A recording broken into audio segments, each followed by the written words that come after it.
सच बोलने वाले बच्चे की कहानी। एक गांव में एक नन्हा सा बच्चा रहता था जिसका नाम अली था। अली बहुत सीधा और मासूम था। उसकी सबसे बड़ी खूबी ये थी कि वो हमेशा सच बोलता था, चाहे हालात जैसे भी हो।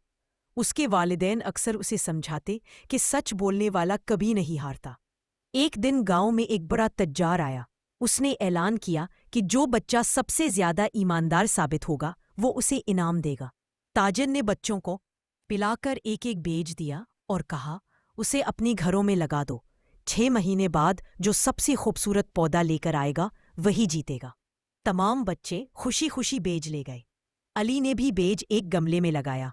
वो रोज पानी डालता और धूप में रखता, लेकिन महीने गुजरते गए, पौधा नहीं निकला।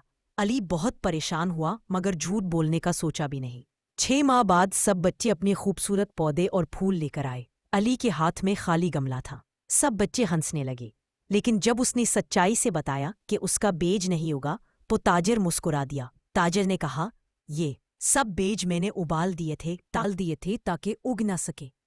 बाकी बच्चों ने कहीं और से पौधे लाकर धोखा दिया, लेकिन अली ने सच बोलकर अपनी ईमानदारी साबित की। सब हैरान रह गए। ताजिर ने ऐलान किया कि अली ही सबसे बड़ा इनाम पाएगा। उस दिन से गांव के सब बच्चे समझ गए कि सच्चाई सबसे बड़ी ताकत है।